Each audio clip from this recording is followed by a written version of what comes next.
6 juillet 1963, le premier parc national français voit le jour. Il est l'aboutissement d'une longue série de réflexions et de projets, dont certains ébauchés avant même la création du premier parc national au monde, le Yellowstone, né près d'un siècle plus tôt, en 1872 aux États-Unis.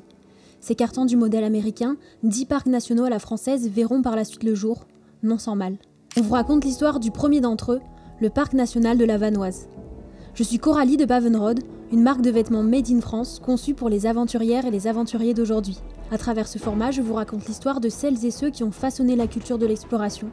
Parce que la montagne, c'est avant tout des récits mêlant passion, résilience, transmission et émerveillement.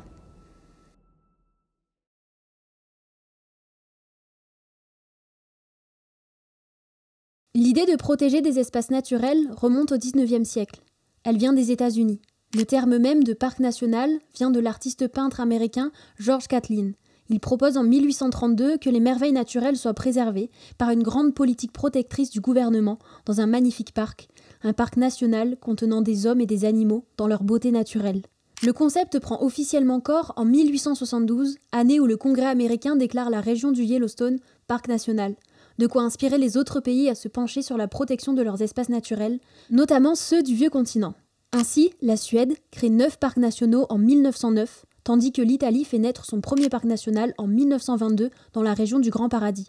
Une initiative qui a grandement inspiré le territoire de la Vanoise, où verra le jour, près de 40 ans plus tard, le premier parc national français. La France a d'ailleurs un peu de retard en comparaison de ses voisins européens et outre-Atlantique, même si sa volonté de protéger la nature est tout de même bien présente, et ce dès le XIXe siècle.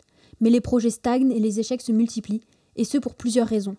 Notamment parce que la plupart des terres sont habitées, cultivées ou utilisées d'une manière ou d'une autre. Instaurer un parc dans un lieu reviendrait donc à spolier les habitants de cet espace en restreignant les activités qui peuvent s'y dérouler, ce qui soulève localement une vive opposition.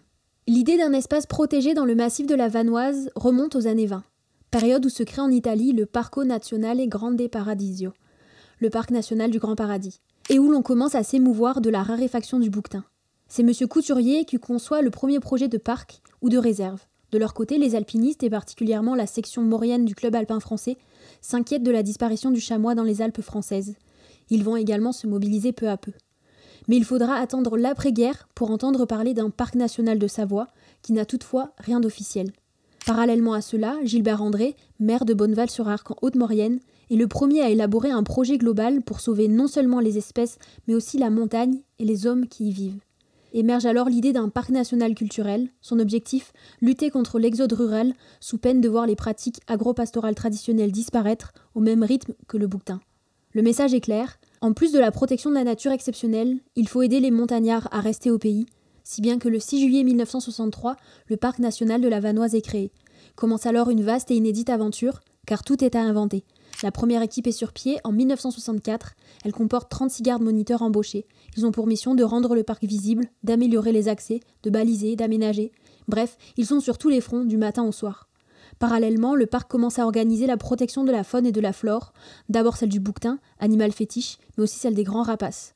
Pour cela, un conseil scientifique est mis en place. Mais très vite, les grandes questions et les divergences apparaissent. Comment concilier les différents objectifs parfois contradictoires? Quelles activités autorisées dans le parc? Et bien sûr, quelle place pour le ski qui connaît un développement fulgurant?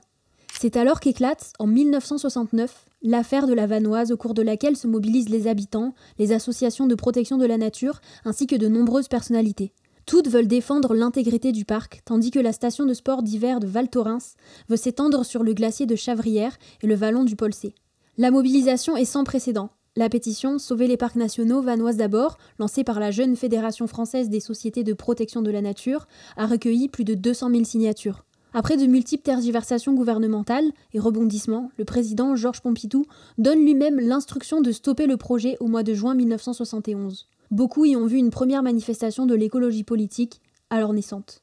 Le parc national de la Vanoise abrite aujourd'hui la plus grande colonie française de bouquetins, ainsi qu'une faune de montagne diversifiée, chamois, lièvres variables, marmottes, tétralyres, ainsi que des renards, fouines et chauves-souris. Sans oublier les 100 espèces d'oiseaux nicheurs, parmi lesquels le gypaète barbu et l'aigle royal. Environ 1400 espèces végétales sont recensées, dont 65 sont protégées. Il est toutefois, comme la plupart des parcs nationaux français, victime de son succès, puisque sa fréquentation n'a de cesse d'augmenter.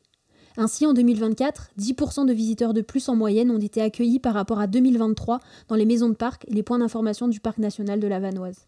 On espère que cet épisode vous a plu. Si c'est le cas, abonnez-vous à la chaîne et activez la cloche pour ne rien manquer.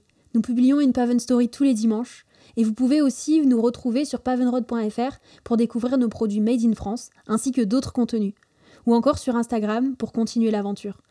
À la semaine prochaine!